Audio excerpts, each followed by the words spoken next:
Hi everybody. In this section of the video, part 1, I'm going to show you how to add this part from the white bead, the bugle bead, a white bead, and the feather tip. So bear with me. This is my third try at the video. I'm not really great at videos, but I'm trying to make sure that you know how to do this. The next part of the video, part 2, will be the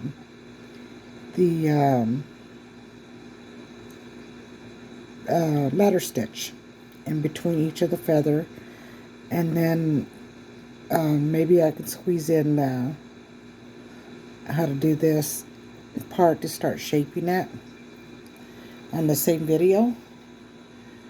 And let's get started. I'm also only going to do 10. I feel if 10 you'll get it. And what you need is a 1/4 inch bugle bead. On the website, some websites, when you buy the bugle beads, either it's going to say a 1/4 inch, 6 millimeter, or 7 millimeter. So that's the size you need. I'm out of bugle beads, so I have some leftover porcupine quills, clippings from something else I've done, and so I just cut them 1/4 inch. So I'm going to use porcupine quills, and of course when you're working with them, there's no holes in them, so you got to be careful when you're working with these. Or if you don't have bugles, porcupine quills, depending on the size of bead you're using, you can use five beads to make up for the bugle bead. 5 of them will make a 1/4 inch. And so either 5 beads, bugle beads, or porcupine quills. Me, I'm using porcupine quills on this one. And hopefully you guys can see this video. Now what we're going to start off is where the fringe starts is, I take that back. You're going to start off up here. So you want the needle to come out the top of each arrow on the pattern. It'll have all the arrows where you're supposed to come out. Same way on this one, on the design. So you're going to come out, that's going to be your first one. You're coming out, and that's where I came out. So that's my first one. And I think I'm going to use the same color. This is gunmetal. The same color as the accent bead for the quill. So you pick up one accent bead, your bugle quill, or your 5 beads. With the quills, you've got to be very careful. And I need my glasses. Hold on.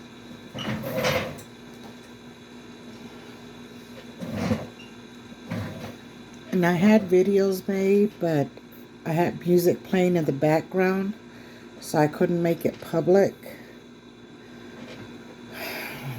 You know, it's private right now for my testers, so I couldn't make it public. So on this one, if anything, you're going to hear me talking and probably my dogs barking every now and then. But I'm only going to do 10 of them, or up to where these 2 arrows are together. Only here, I mean, you're skipping every other one. It's coming out the ones that are sticking out. But here, you're going to have 2 together. And then you continue skipping every other one. This is what's going to cause the curve when you start shaping the headdress. Okay, so I picked up one. You pick up your bugle bead or your 5 beads or your quill. And when you're working with quill, you've got to be very careful because they do not have holes in them. So you're basically making your own hole. Make sure the needle doesn't come out the side.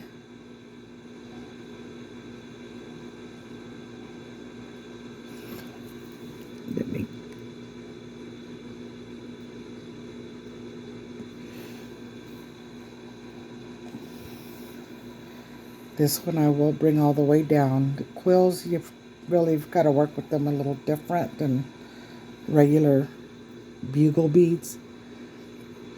And then your accent bead.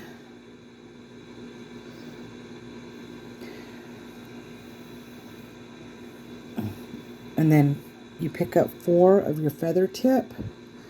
And I believe I'll use the turquoise bead. 1, 2, 3, 4.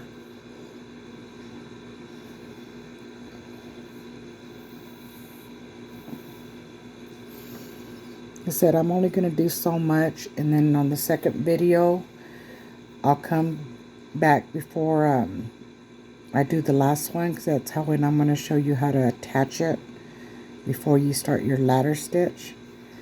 Now on these 4 beads on the feather tip, you're going to put your needle through your the first bead of that color, your accent bead, and it's kind of hard for me to see with this so far away from me. Let me get my light.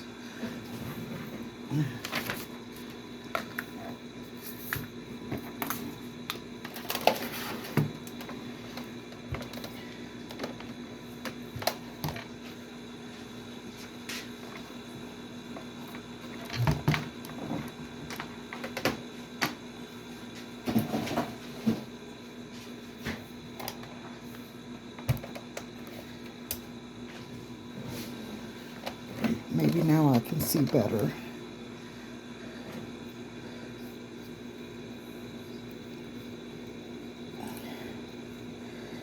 When working with the quills, you kind of need to bring the other beads close by it. You don't want to have excess threads hanging out, because you could break it or bend it. So you want to get it as close as you can. Just, I mean, you know, with the bugle or the 5 beads, you can just put your needle through all of them. But with the quill, you do have to be extra careful. So it's a little bit more slow going. And I do suggest a size 13 needle if you're working with quills. Other than that, the whole project, you can use a size 10 needle, whatever size you're comfortable with. But with the quills, I do recommend the 13 needle. See, if you had a long thread and this was out, it would be pulling on the quill.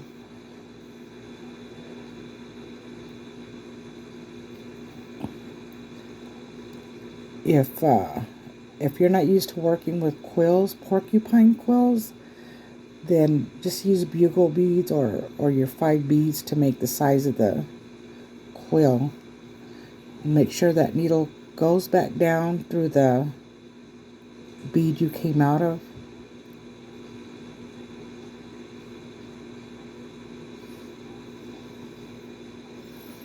And some of you might have done the fringe first before you do, you know, do this. That's fine. Make sure it's and the first one, well, once you finish, you're gonna attach. If you notice, it looks like a little diamond or cross. When you get to the end, you'll attach it to that bead. The bead for the starting fringe, you'll also attach it, give it a few, just reinforce it. And that's what you're going to do at the end. And then when you finish the last one, then of course then you're going to start the ladder stitch. And once you're done with the last bead in the ladder stitch, then you'll attach this side. You don't want to attach it now until you get all these, especially with quills. So you weave up your needle to the next arrow on your pattern, to the next bead, that weave it up towards the next bead. And you'll notice because they're popping out, but it's also, the arrows are on the pattern chart.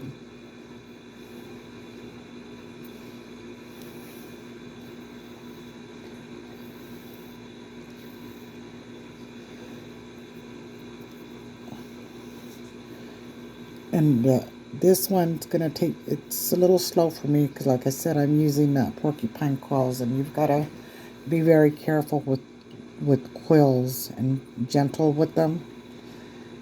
And then again, your accent bead, your bugle quill, or the 5 beads together, colors of your choices.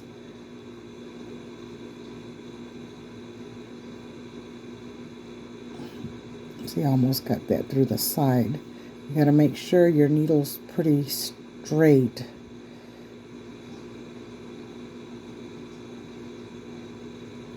Because you can actually split the quill. So there's no holes in the quill.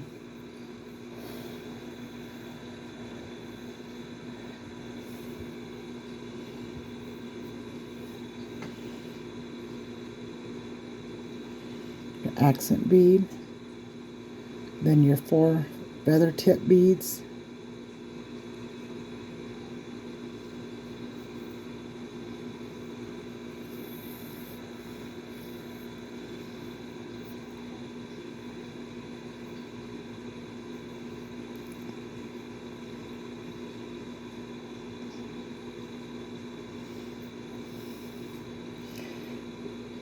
Bring it up to the first bead of the last 4 of your feather tip.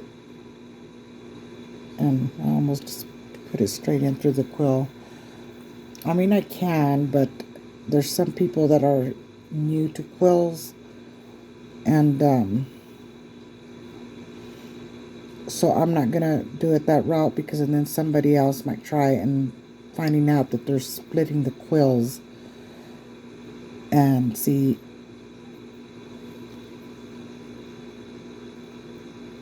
as I said, I prefer to make sure that part's tight before the quill. If it was a bugle or the 5 beads, I would have just gone through all of them at once, all the beads.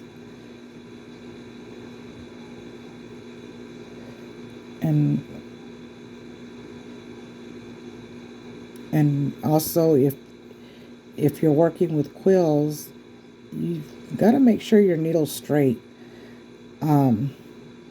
If I start bending this needle, I'll have to change the needle, because it really will mess up your not go in right through the quills, and you're going to find that you're going through the sides. So you weave it up to the next bead it should be coming out of.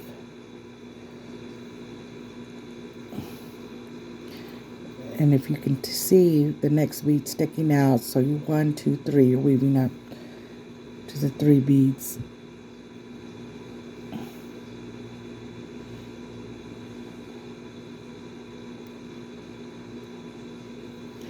Oh, I managed to get 2. I'll get the other one.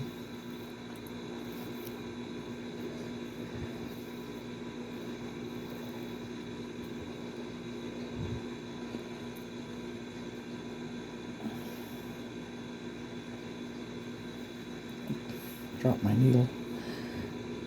And then go up the next one.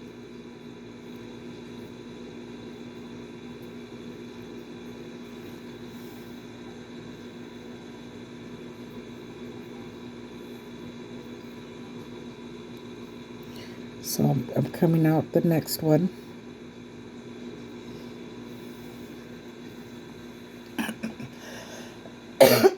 And you can choose your colors. The other one I did, I actually used white beads on each end. See how the white beads were each, and I used bugle beads. And then I used like a multicolored black. I forgot what bead color that was. So any colors, you know, you can use any colors. The pattern does come with, it's not going to come with the DB numbers or anything like that. You can choose your own, because you can either use delicas or your round beads. And of course the round beads that you use, you've got to make sure they're uniform. And I believe those are the Tohos that are uniform.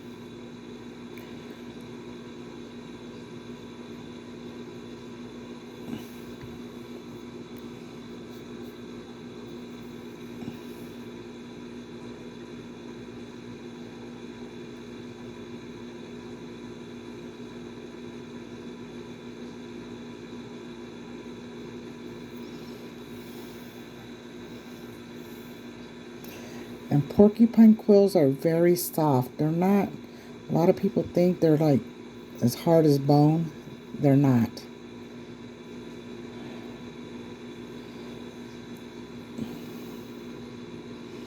I've actually made French earrings using the porcupine quills, and they lasted years. And one day I accidentally pulled one of the fringes and broke the quill. Those were actually my favorite earrings too. I think I made those when I was 16 years old. I ruined them a few years back.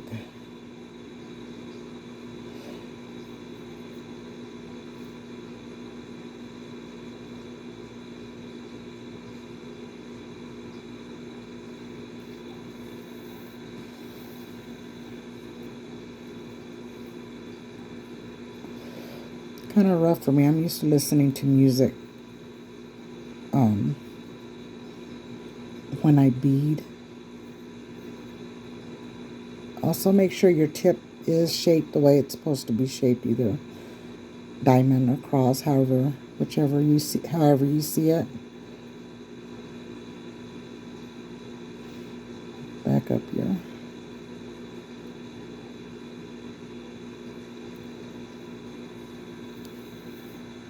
Yeah, when you're working with porcupine, you've got to hold it. You can't just let it go, you know. And see what I did. Let's see if I don't mess that up. Like you can with other beads. You've got to make sure you don't split it.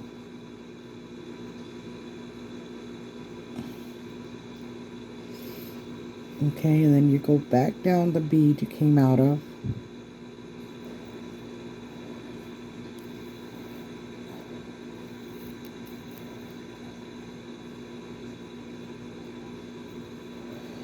And you're going to notice that they're twisting up. Don't worry about that. And you don't have to pull tight, just a firm pull. You don't want to pull too tight, because these are going to bend. You don't want this to bend. Once you get to about right here, it's going to twist a little bit. That's why I suggest hardening it. But yet, once you start shaping it, some people won't even have to harden it. In my case, I like to harden my work, and I do use floor wax. And towards the end of the video, the last video, I'll show a picture of the 4 wax that I use. Then you're weaving it up to the next bead. So you got to make sure you pull tight. See how it shows the thread right there? I mean, not tight, but kind of just give it a firm pull.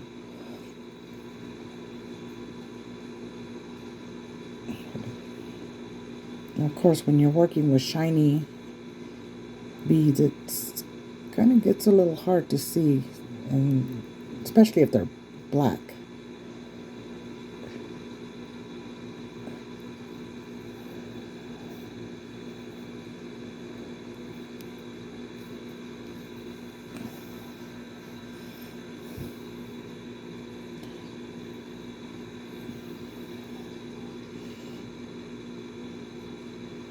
Your accent bead, your bugle, or your 5 beads, or your porcupine quill. Again, if you use regular beads, you add five beads, which will make the size of the porcupine quill. I haven't measured on round beads. So basically you can do your beads to measure and get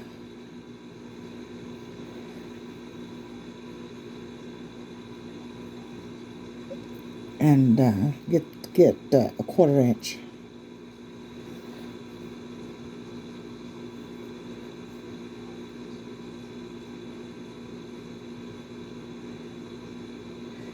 Because even though the size 11s and delicas and Tohos, they're really not the same size. Or basically just it has to get bend to get to hook up to that.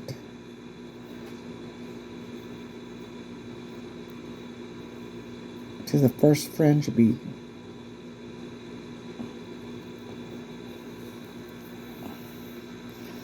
You guys don't know how bad I want to just run it through the porcupine quill along with these.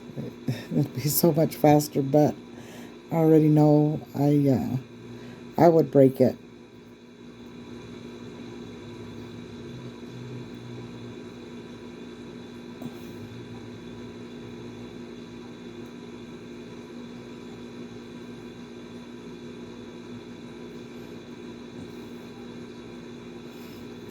Just get it through there.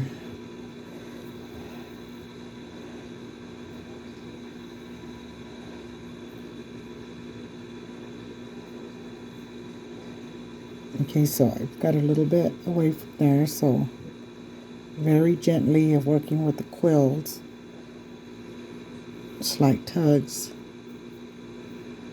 You don't want to see it's not like when, this is basically how you do your fringes, but with your fringes, of course, the way I do when you get to your fringe, when you're pulling them, I just hold that one bead in the tip, pull my beads, and then run it through while I'm holding that to get that so it doesn't wrinkle up, or because you do have to leave a little space or else they'll curl up on your fringes. On this one, you don't have to worry on the head fringe because the third part tightens everything up. But it'll either be on the second video, or there might be a third video to finish that part. Right now, as I'm doing this, I can't really tell you how many videos there'll be to finish this. I'm just doing enough to where you kind of get the idea. Make sure I came out the right. And then you're going to go back up to the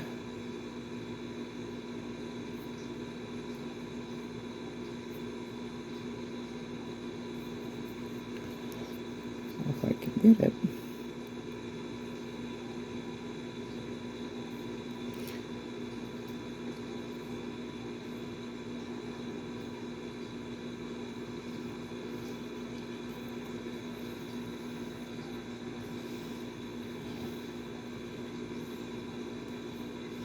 I think quills look pretty when just that natural look.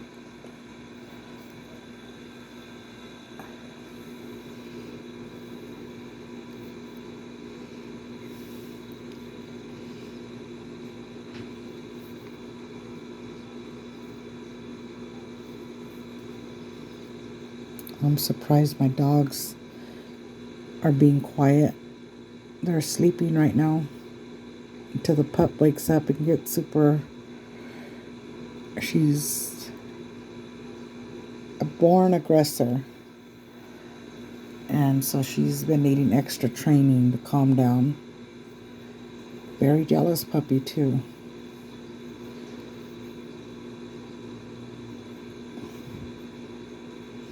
She outgrew the older dog, but lays on top of her like she's still a puppy.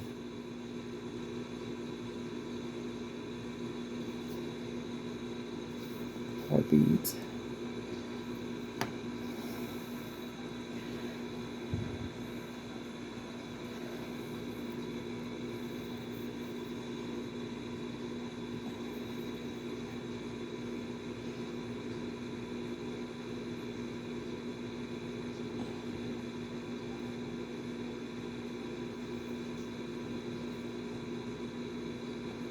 I'm gonna try putting it through all of them with the quill, see if I don't break it. It's doable. I just need to be careful and hold on to it as I'm pulling it.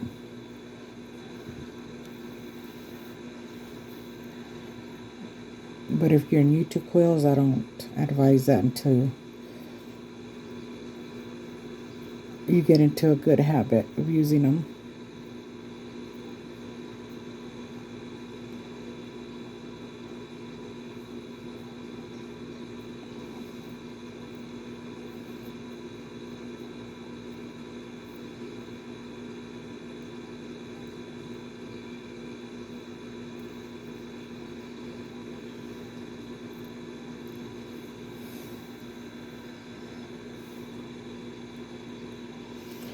And these earrings, you could probably get them done in 2 days.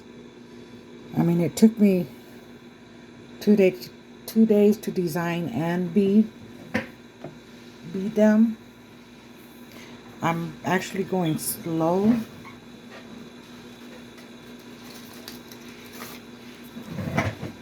Let's see, where am I at right now?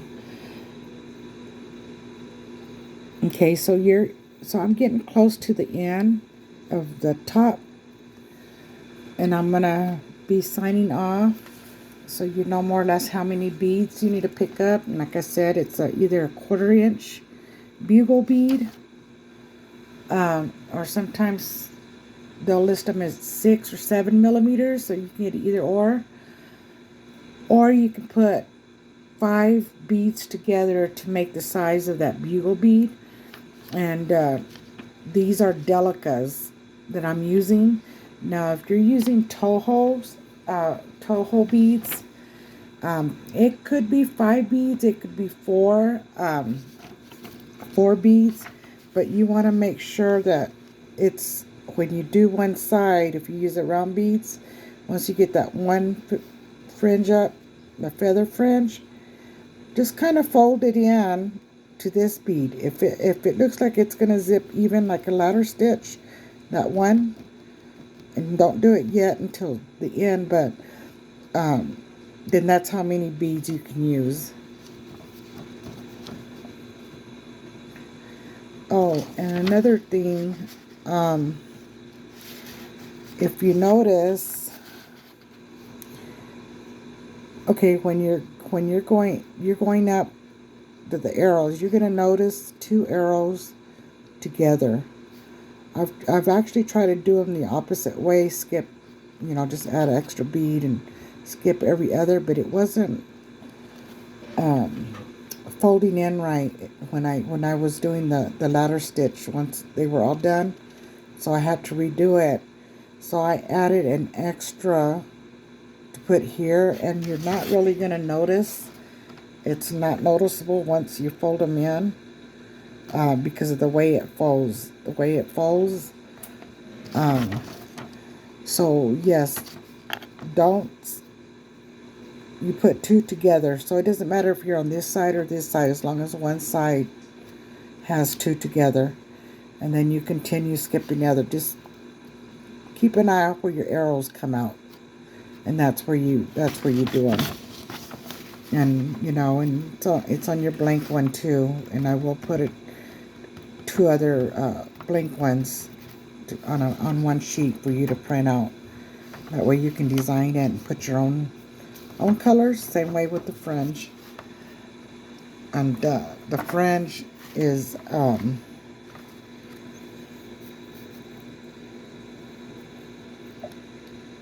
it'll have these colors on the picture, but I'll have blank ones, and you can use those colors to kind of know where you want to fill out if you want different colors. Here there's going to be another sheet. Let me get it.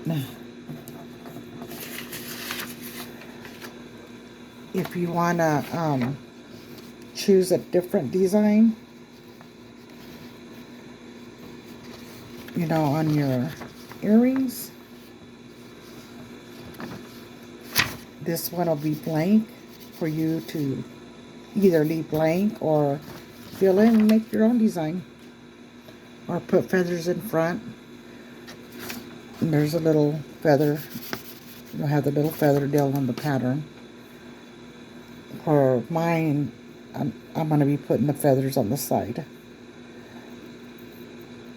So I will be back with another video on your ladder stitching, and then the shaping of the headdress. We'll see you guys on part 2.